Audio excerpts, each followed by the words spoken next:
ఇంతవరకు చక్కని సందర్భం మీద ఉన్నాం. ఇప్పుడు ఏంటంటే మీకు వాక్యం చెప్పగానే 2 విషయాలు మీకు తెలియజేసి ముగిస్తాను. నేను కుమార్తెల్లో ప్రతి తల్లిదండ్రులకి మంచి కుమార్తెలు ఉంటారు, చెడ్డ కుమార్తెలు కూడా ఉంటారు. అవునే కదండి? అలాగే ప్రతి తండ్రికి మంచి కుమారుడు, చెడ్డ కుమారుడు కూడా ఉంటాడు. ఏ తండ్రి తల్లి నా కుమార్తె చెడ్డదని అందగానే మంచిదనే అంటారు. అవునగా చెప్పండి అమ్మా.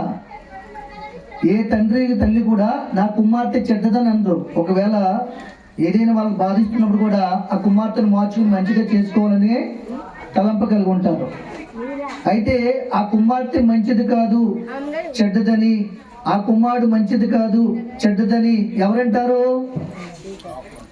వాళ్ళని గమనిస్తున్నటువంటి ఇరుగు పొరుగు వారు లోకము అంటారు. అవునా కదమ్మా? అలాగే బైబిల్లో మంచి కుమార్తె ఉంది, చెడ్డ కుమార్తె ఉంది.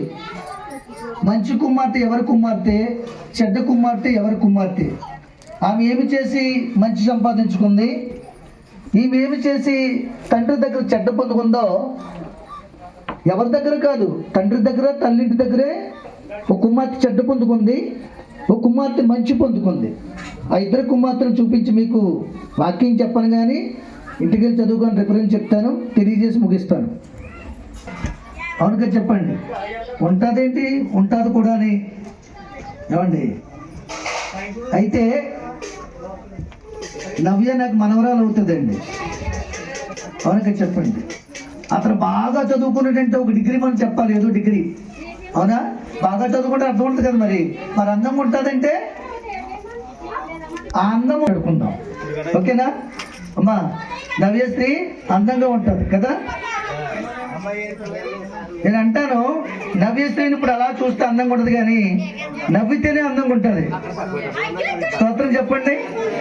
ఎందుకు నవ్వితే అందంగా ఉంటుందంటే నేను ఎంత దృష్టి పెట్టానో మా మనవరాలు మీరు ఆలోచించండి. ఎందుకు నవ్వుతే అందం ఉంటుంది తెలుసా? నవ్వితే తన పతిపోనే అందం. దానికి చెప్పలు కూడా తెలియపరచండి. అంతవరకు కూడా నల్ల బంగారం కనబడుతుంది, కానీ అప్పుడు నవ్వితే మాత్రం నల్ల బంగారం మీద తెల్ల డైమండ్ పెట్టినట్టు ఉంటుంది. అవునగా చెప్పండి.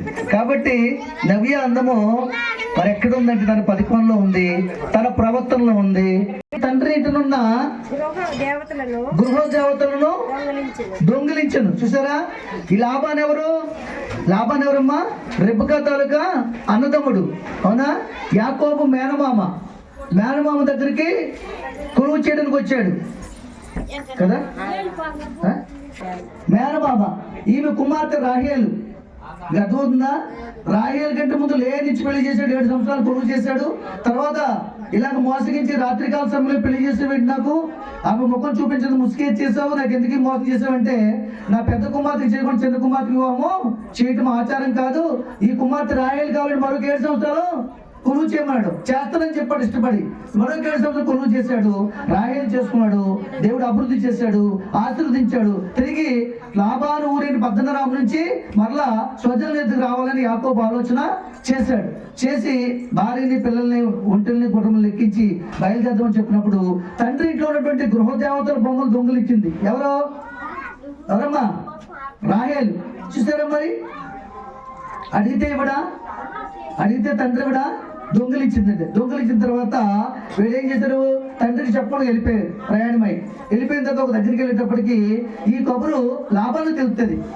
పెరుగుని వచ్చి అతను మరలా వీళ్ళని వెంబడి వెళ్ళిన తర్వాత యాకోబుని అడుగుతాడు, నువ్వు తీసుకురావడం నాకు చెప్పు తీసుకొస్తే నేను మంచి సంబరంతో, నాట్యముతోటి, ఆనందంతో పంపించేవాడిని కదా నా కుమార్తెల్ని. నువ్వు దొంగతనం ఎందుకు తీసుకొచ్చావు? తీసుకురావడమే కాకుండా నా గృహంలో బంగారు దేవతలని దొంగిలించి వచ్చావు నువ్వు అని అడిగాడు. ఎవరిని? లాబాను. ఎవరిని అడిగాడు? యాకోబుని అడిగాడు. నేను నా దేవుడిచ్చిన ఆస్తి నాకు చాలు, నేను దొంగిలించలేదు. ఎవరైనా కానీ దొంగిలించుంటే వారు తప్పక చనిపోతారు. కాబట్టి నువ్వు ఎవరి దగ్గర ఉన్నాయో ఇగో లేని చెక్ చేసుకో, ఆమె గుడారాన్ని. రాహేల్ చెక్ చేసుకో, నా గుడారాన్ని చెక్ చేసుకో అని చెప్పాడు. ఎవరు? యాకోబు లాబాను చెప్పాడు. యాకోబు గుడారాన్ని చెక్ చేసాడు, ఏమి దొరకలేదు. లేయా గుడారానికి శిక్ష ఏం దొరకలేదు. రాహేల్ గుడారానికి వచ్చాడు. వచ్చి అమ్మా నీవేమైనా తీసుకొచ్చావా బంగారు విగ్రహాలు నువ్వు అని చెప్పేసి అంటే, నేను లేదు డాడీ తీయలేదు డాడీ అని. ఎక్కడ ఎట్టింది అది? కిందన కూర్చుంది. ఒక గంపేసి గంప కింద ఎట్టింది. ఆ గంప మీద కూర్చుంది రాహేలు. అమ్మా మరి ఎవరు తీసుకురంటే, ఏమో డాడీ నాకు తెలియదు కానీ నేను కడగా ఉన్నాను, దీని నుంచి లెక్కకూడదని చెప్తుంది. ఎంత అబద్ధమో చూడండి. కడగా ఉన్నటువంటి మీ అందరూ తెలుసు. నెలలో ఉన్నాను నేను లెక్కకూడదు అని చెప్పి అబద్ధం చెప్పింది. ఆ గంప కిందే ఉన్నాయి బంగారు విగ్రహాలు. ఆమె చెడ్డ కుమార్తె మంచి కుమార్తె చెప్పండి మీరు? చెడ్డ కుమార్తె. ఎస్.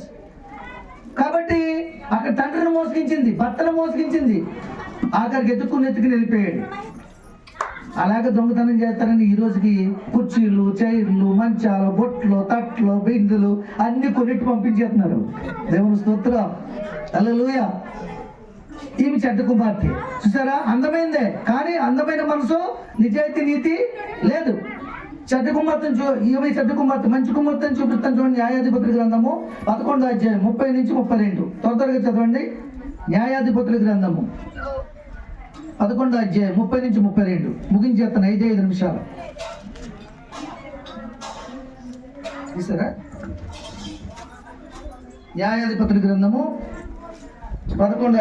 ఎట్లనగా నీవు నా చేతికి అమ్మోనీయులను నిశ్చయంగా అప్పగించినట్లా నేను అమ్మోనీయుల యొద్ద నుండి క్షేమంగా తిరిగి వచ్చినప్పుడు నన్ను ఎదుర్కొనుటకు నా ఇంటి ద్వారమున బయలుదేరి వచ్చినదేదో అది యెహోవాకు ప్రతిష్ఠ మగును, మరియు దహన బలిగ ధన్యను అర్పించదని యొప్తా మొక్కుకున్నాడంట.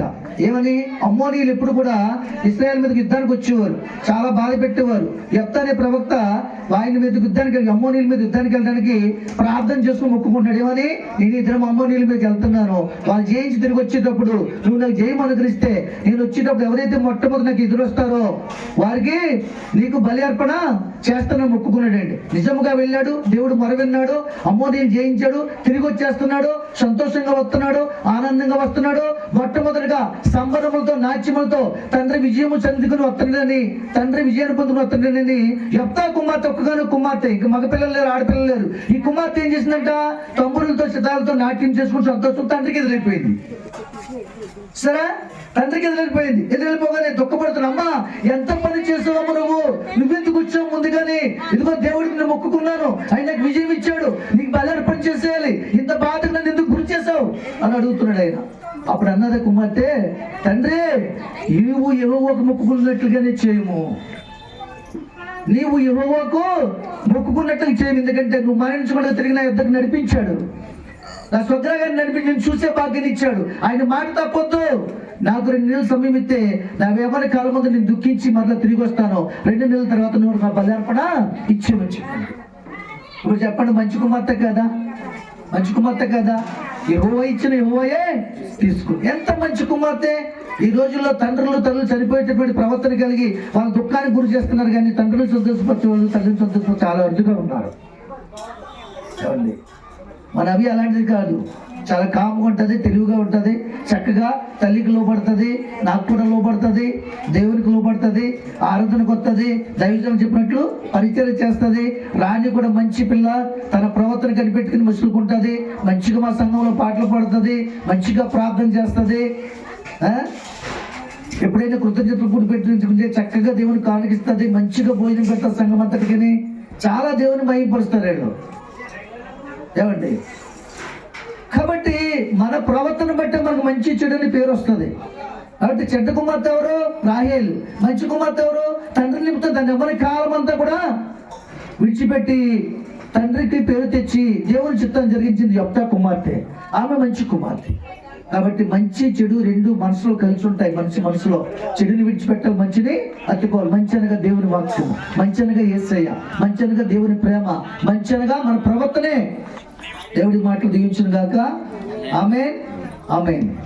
ప్రార్థన చేసుకుందాం. సమయంలో పాస్టర్ గారు ప్రార్థన చేయండి. పరిశుద్ధమైన తండ్రి, ప్రేమ నమ్మకంగా దేవస్తోత్రాలు సియ కృపగల దేవుడు తండ్రి, నవ్య స్త్రీని బట్టి స్తోత్రాలు, దానిని బట్టి వందనాలు, కుటుంబాన్ని బట్టి వందనాలు సియ. ఇంతవరకు నీ వాక్యం ద్వారా అనేక మంది హృదయాలను భద్రపరచుకోవడానికి నీ చల్లని మెల్లని స్వరం ద్వారా ఈ సందర్భం ద్వారా మీరు మాట్లాడిన విధానం బట్టి నీకు వందనాలు స్తోత్రాలు చెల్లించుకుంటున్నాను తండ్రి. యవన కాలంలో తండ్రి నీ బిడ్డలు నాయనా ఎలా ఉండాలో ఆభరణ భూషితురాలుగా చేసావు తండ్రి. ఈ లోకంలో అనేక మందికి అదృష్టం లేదు ప్రభా. చాలా మంది ప్రార్థన చేయించుకుంటారు, మా బిడ్డలు ఇలా అవ్వలేదు అలా అవ్వలేదు అని ప్రార్థన చేయించుకుంటారు తండ్రి. నీ కృప ద్వారా ఈ బిడ్డలు పెద్దదాన్ని చేసి ప్రభా ఆభరణ భూషితురాలుగా చేసావు తండ్రి. అయితే నగరకై చెక్కబడిన మొక్కల వలె ఉండుటకు కృపను గ్రహించండి.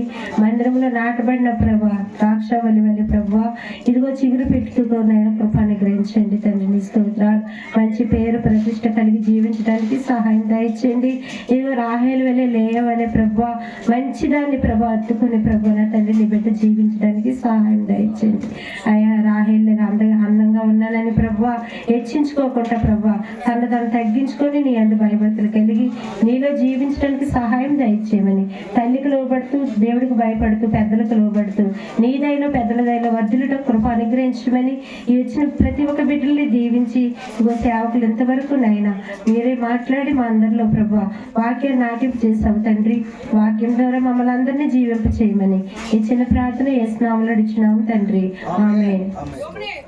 దేవుని ప్రేమయు మన ప్రభు అయిన యేసుక్రీస్తు కృపయు పరిశుద్ధాత్మ సహవాసమును సమాధానమును ఇప్పుడు ఎల్లప్పుడూ తల వంచినటువంటి ప్రతి ఒక్కరికి కార్యక్రమం జరిగించినటువంటి రాణి యొక్క కుటుంబానికి, నవి యొక్కను సేవకులకును, సేవకుల యొక్క పరిచయం అంతటికి, వారి వారి కుటుంబాలన్నిటికీ ఎల్లప్పుడూ నడిపి దీవించి ఆశీర్వదించును గాక. ఆమేన్. యేసు రక్తమే చేయం, ప్రవేశ రక్తమే చేయం, ప్రవేశన సంపూర్ణమైన జీవముకలను గాక. ఆమేన్. అందరికీ అందరికీ వందనాలండి.